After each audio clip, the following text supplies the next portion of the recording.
Olá, meus amigos, bem-vindos a mais uma aula de Direito do Trabalho.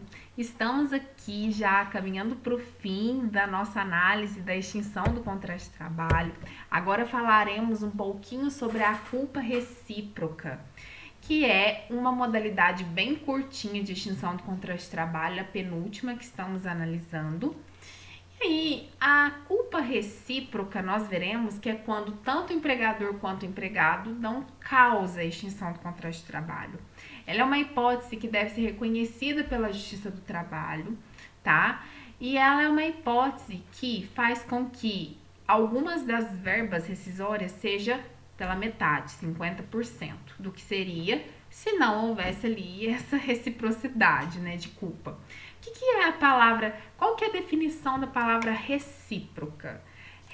Aquilo que é recíproco é aquilo que é mútuo, aquilo que vem de ambas as partes. Sentimento recíproco é um sentimento mútuo. Eu amo, o outro também me ama. É quando é algo igual. A extinção do contrato de trabalho por culpa recíproca ocorre quando tanto o empregador quanto o empregado dão causa à extinção do contrato, ou seja, ambas as partes praticam condutas ensejadoras da rescisão.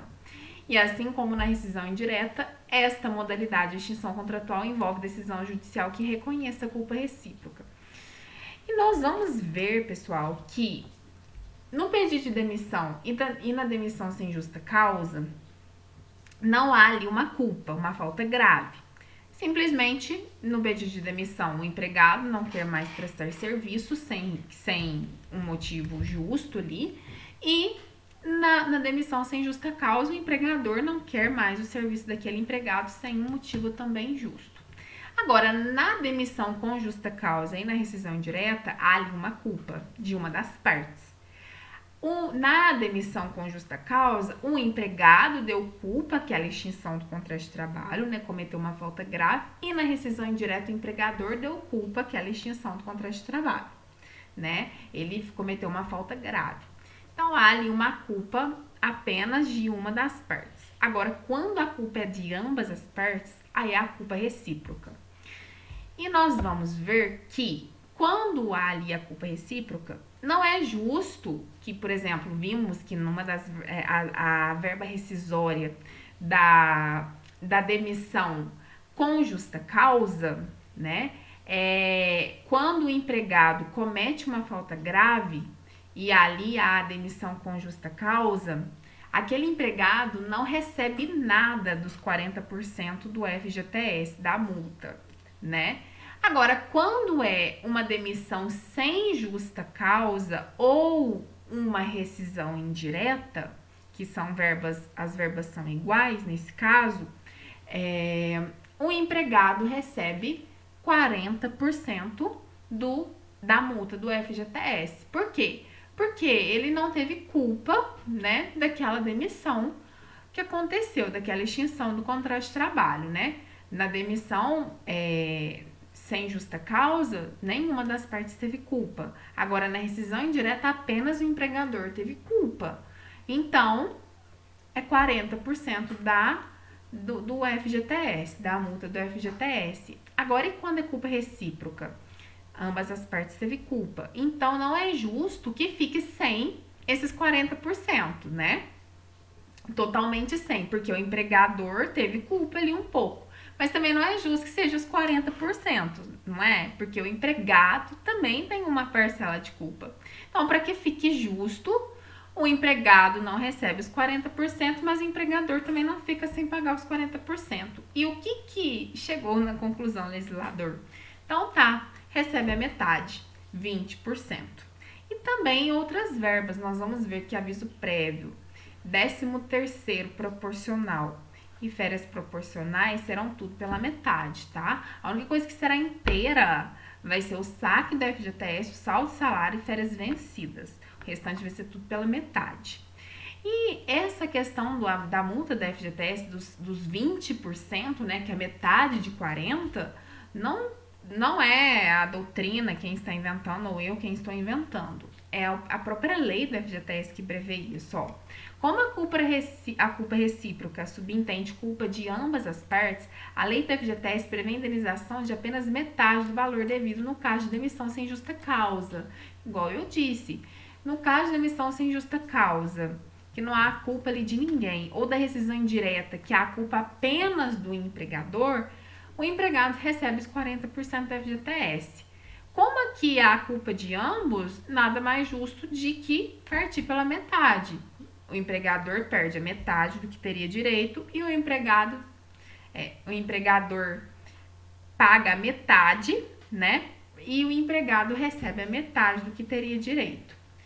Então, a lei do FGTS, que é a Lei 8.036 de 1990, no artigo 18, parágrafo 2º, fala que quando ocorrer despedida por culpa recíproca ou força maior, né, que é uma demissão ali, às vezes acontece ali uma crise, alguma coisa, que não tem como a empresa se manter aberta, né, ela não consegue resistir àquela crise, como foi no caso da pandemia, que muitas pessoas empobreceram, né, tiveram que fechar seus negócios por conta do isolamento, ali aconteceu uma força maior, ou então aconteceu uma catástrofe e uma chuva levou todo, entrou, alagou todo o comércio ali, estragou tudo e o empregador não tem como arcar com aquilo para montar um novo negócio. Então ali é uma força maior, tá? E ali também haverá a questão da rescisão, né? Nós não vamos trazer essa hipótese para cá, porque não é tão recorrente em concursos ou em provas de exames de ordem, mas aqui, como falou, estou comentando o que seria para vocês. E nesta hipótese, também, como o empregado não tem culpa e nem o empregador, né? O empregador já perdeu o seu negócio, então, mas o empregado também não pode arcar com isso, porque é ônus do empregador arcar com os riscos do seu negócio. Então, ele vai ali ter que pagar, não vai ter que pagar os 40% da FGTS, mas a lei da FGTS traz que ele vai ter que pagar metade, que é 20%. Então, é nessa hipótese de força maior e na hipótese de culpa recíproca, tá? Que é quando ambos têm culpa no fim do contrato de trabalho. E isso daí, tanto a força maior quanto a culpa recíproca são reconhecidas pela Justiça do Trabalho, tá? E aí o percentual de que trata o parágrafo 1º desse artigo 18, que é os 40%, será de 20%, ou seja, metade, tá?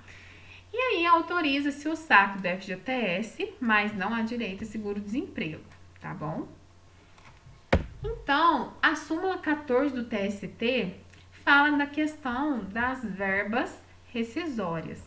Então, reconhecida a culpa recíproca na rescisão do contrato de trabalho, que está prevista no artigo 484 da CLT, o empregado terá direito a 50% do valor do aviso prévio, do 13º proporcional e das férias proporcionais, tá? Então, vai ser no valor da metade dessas verbas.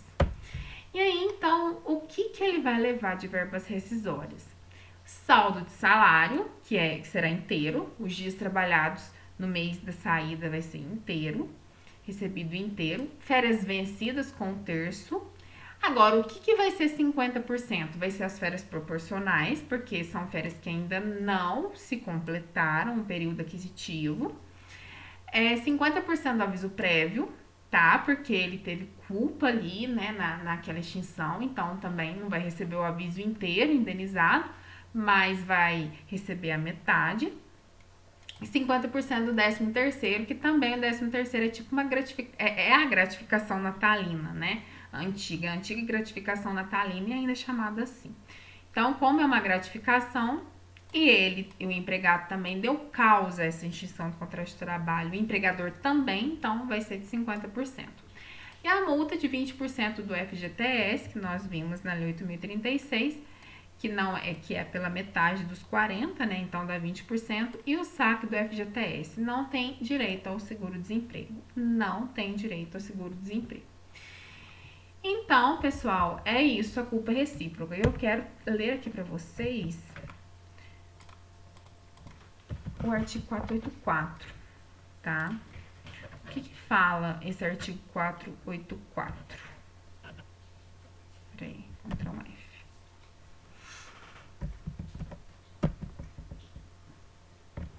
Havendo culpa recíproca no ato que determinou a rescisão do contrato de trabalho, o Tribunal de Trabalho reduzirá a indenização que seria devida em caso de culpa exclusiva do empregador por metade, tá? Essa indenização são as verbas indenizatórias, que a súmula 14 trouxe, que será de 50%.